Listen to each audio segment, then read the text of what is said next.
Halo semuanya, Assalamualaikum warahmatullahi wabarakatuh. Kita berjumpa kembali pada kuliah digital marketing di pertemuan yang kelima. Pada pertemuan kali ini kita akan membahas mengenai SEO untuk konten.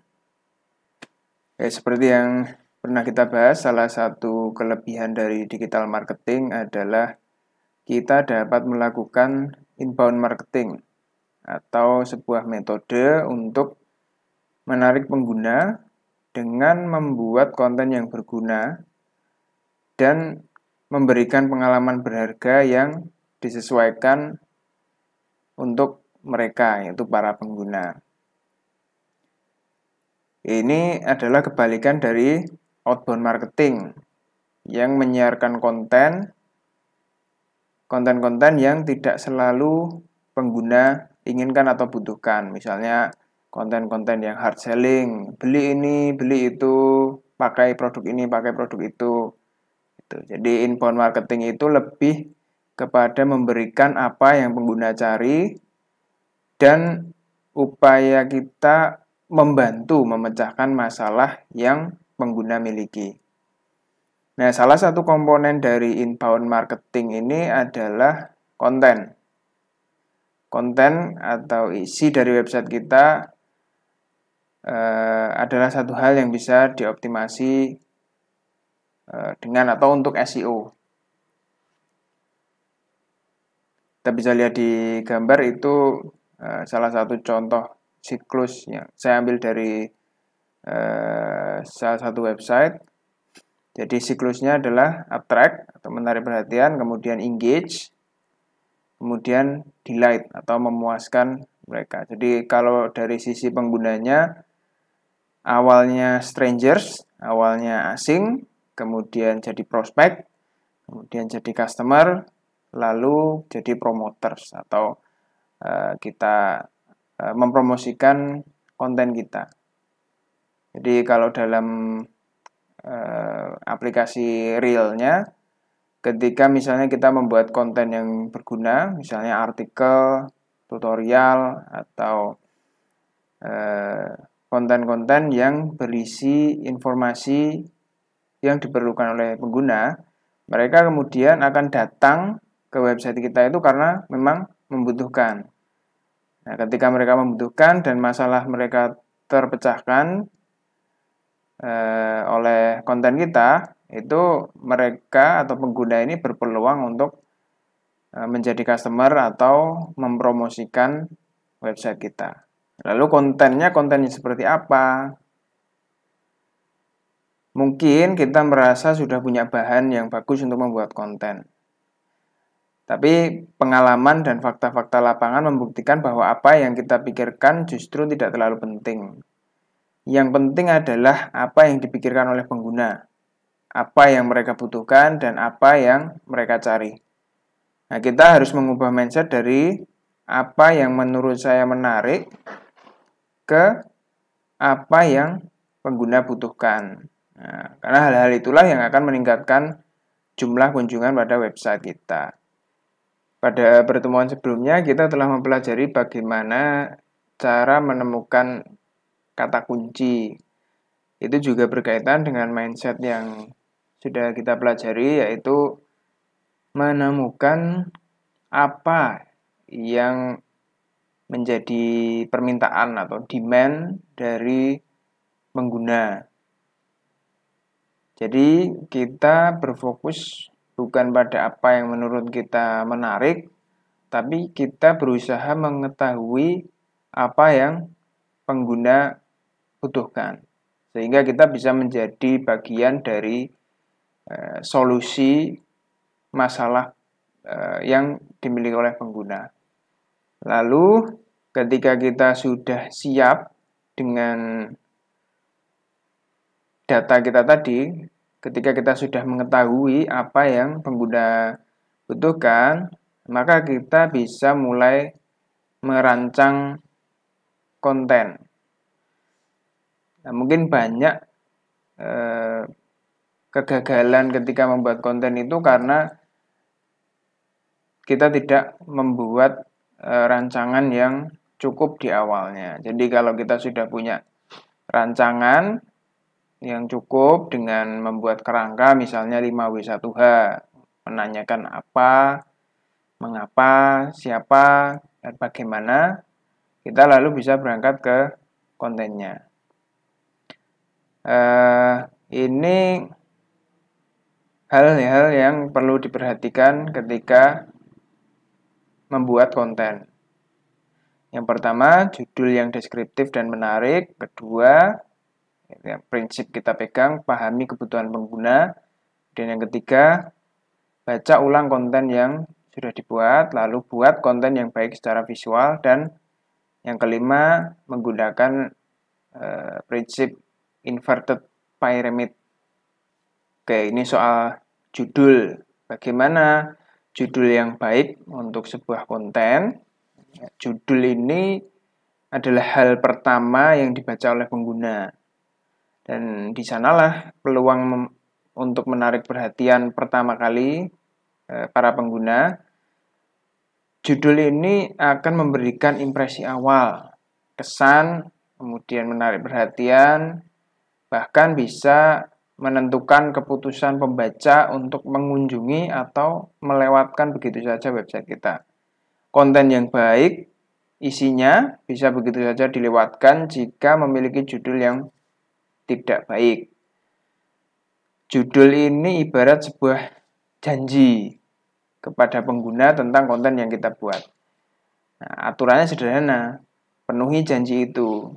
Jangan sampai kita membuat judul bagus, judulnya bombastis, fantastis, tapi isinya biasa aja dan cenderung tidak membantu pengguna.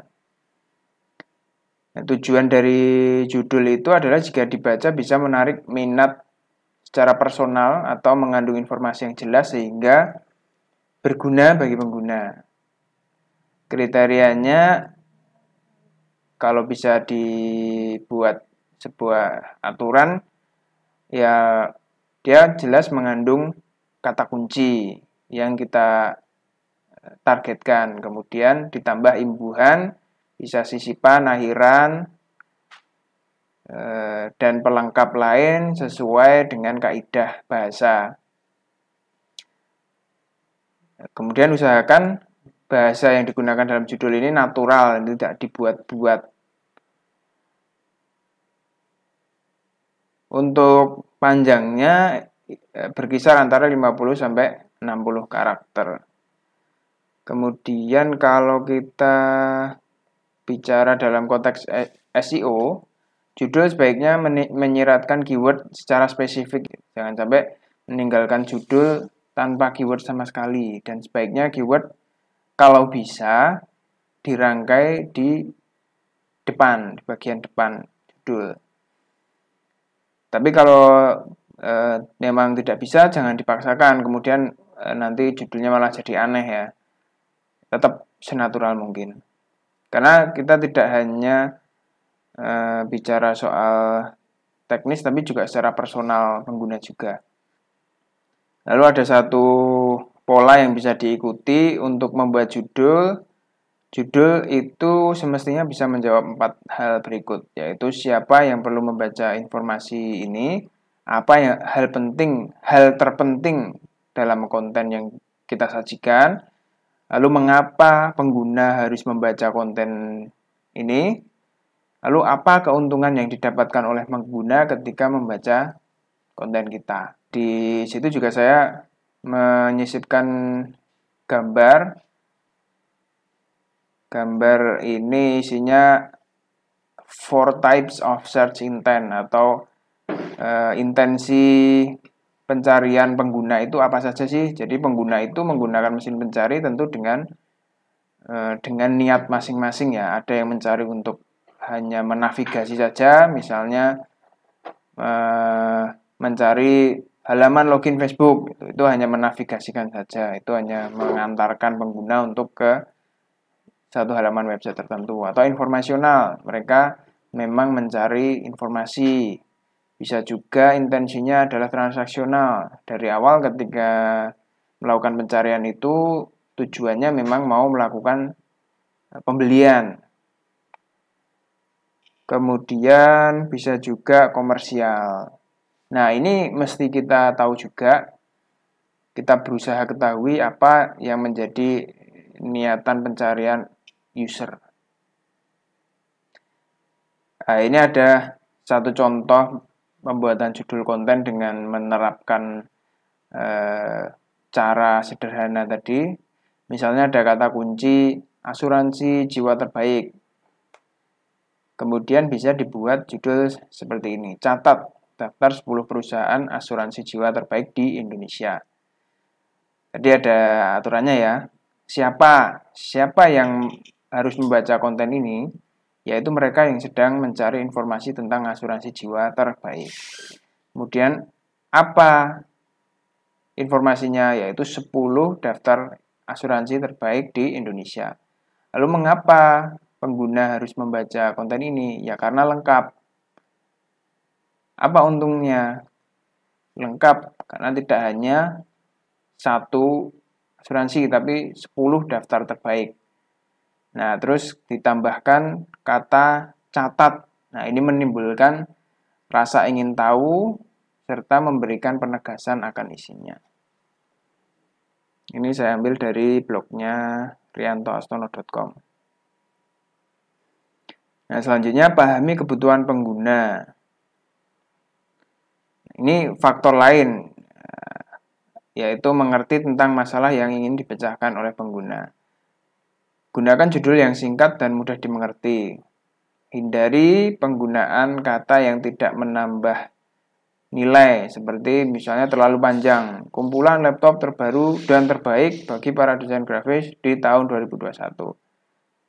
Ya, usahakan kata kunci ditulis di awal judul untuk memudahkan pengguna. Ini misalnya kata kuncinya laptop terbaru dan terbaik. Misalnya kita ambil saja laptop terbaik.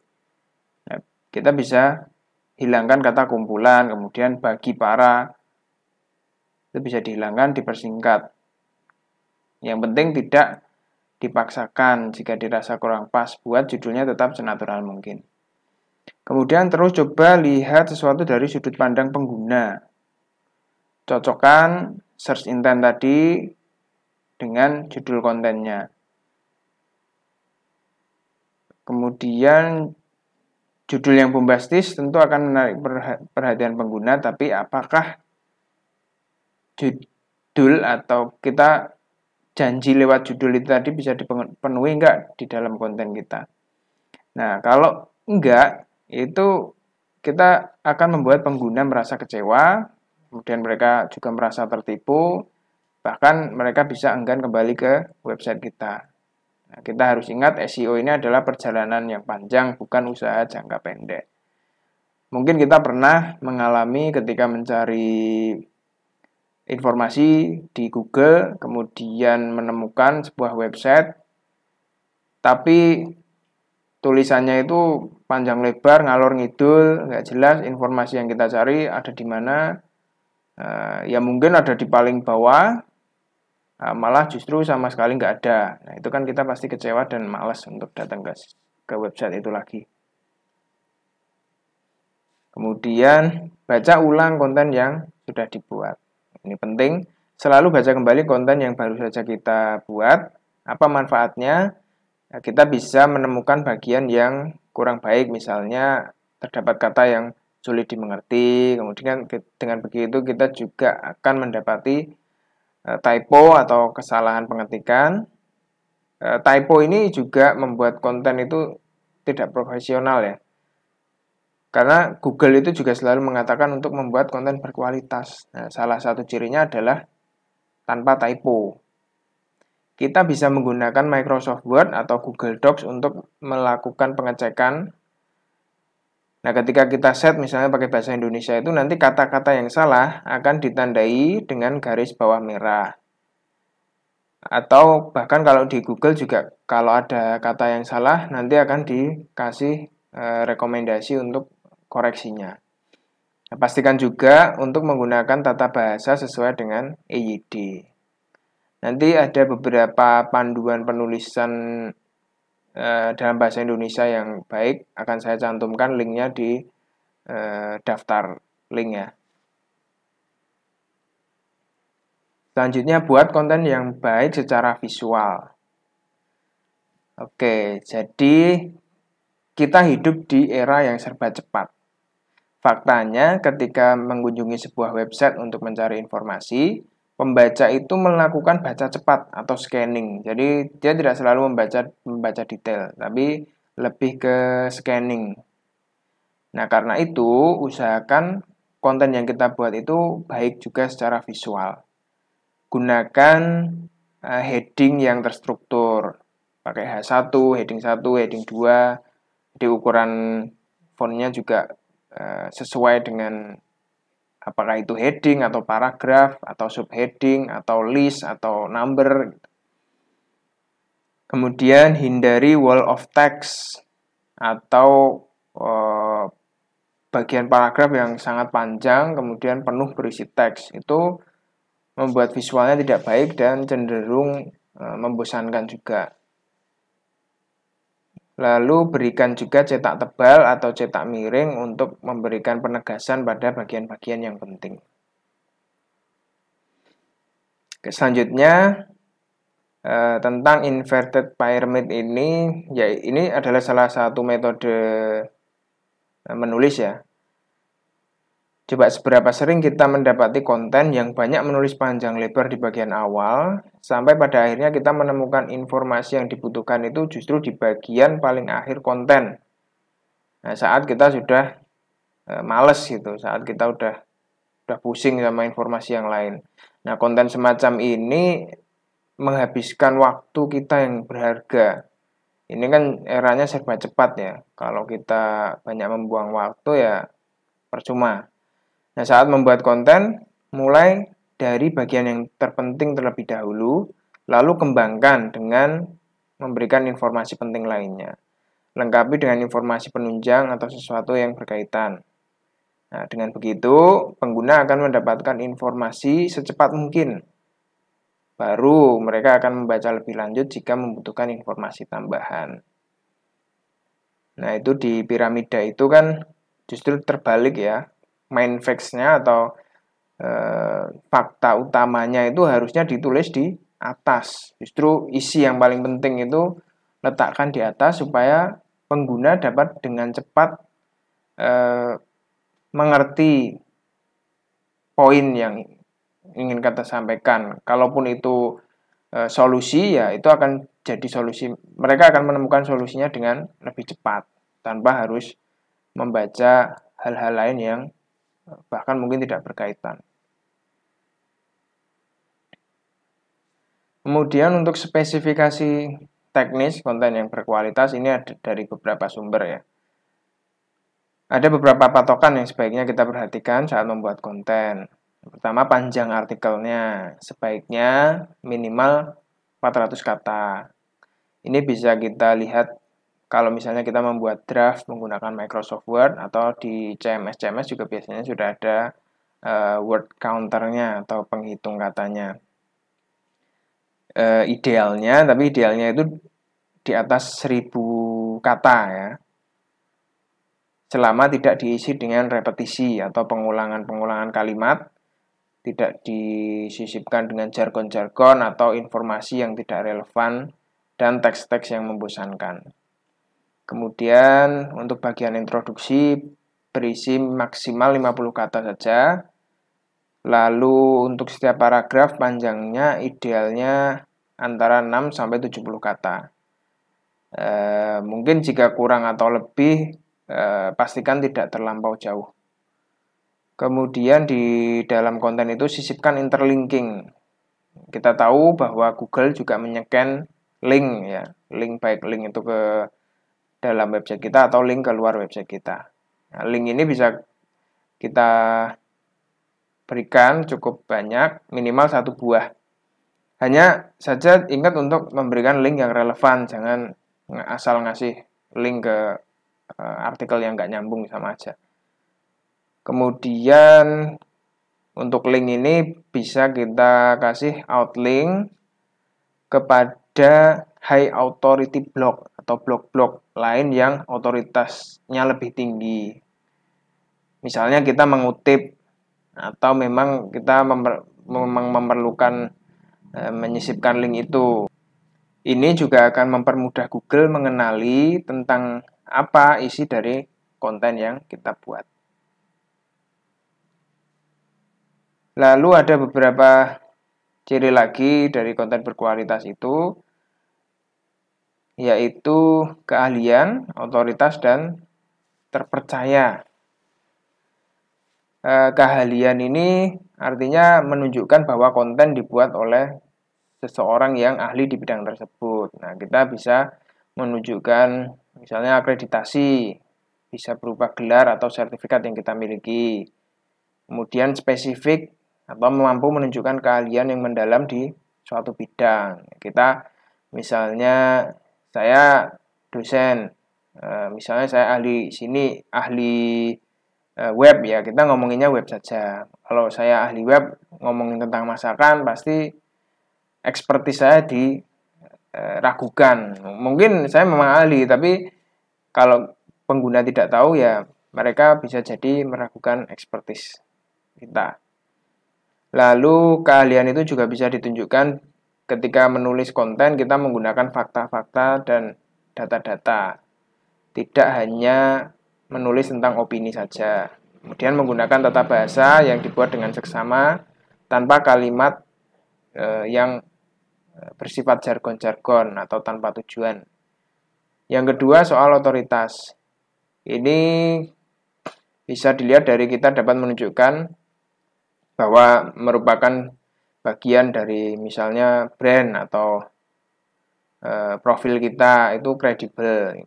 Kemudian kontennya memang memberi nilai tambah pada pembaca atau konten kita punya keunikan. Tidak menulis atau membuat konten yang sama dengan kebanyakan konten lain, itu berarti kita cukup punya otoritas. Kemudian terpercaya. Nah, terpercaya bisa didapatkan dari tautan atau situs-situs yang terpercaya dan berkualitas. Jadi ketika kita membuat konten itu sumbernya dari situs-situs yang bagus juga. Ini bertujuan untuk mendukung tingkat kepercayaan informasi. Kemudian sejarah dari situs termasuk domain kita, apakah pernah dipakai untuk situs ilegal dan sudah berapa lama situs kita aktif. Ini juga menentukan keterpercayaan.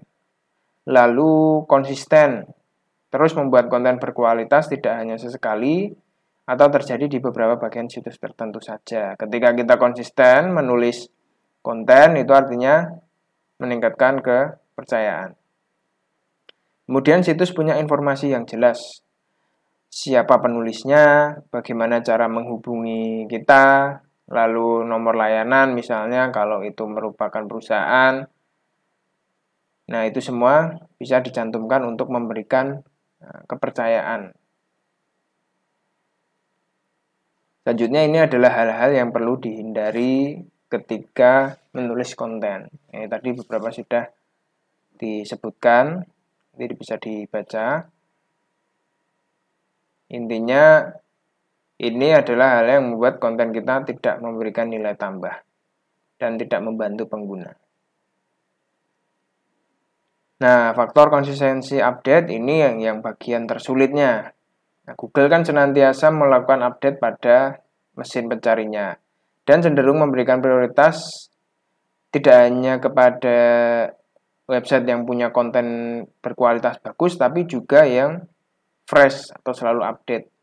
Nah, untuk alasan ini kita harus senantiasa menambahkan konten ke dalam website kita secara berkala, baik berupa konten baru maupun update dari konten lama. Bisa juga mereproduksi konten. Nah, idealnya update dilakukan minimal 1 minggu 1 kali. Ini juga untuk merefresh Googlebot supaya mengcrawling lagi, kemudian menambahkan indeks di Google. Kemudian menghindari thin website atau website yang seadanya. Oke, itu tadi kuliah pada pertemuan yang kelima. Untuk pertemuan selanjutnya mungkin akan sedikit lebih teknis dan lebih banyak praktek. Untuk materi yang teori sepertinya sudah cukup banyak. Oke, terima kasih. Assalamualaikum warahmatullahi wabarakatuh.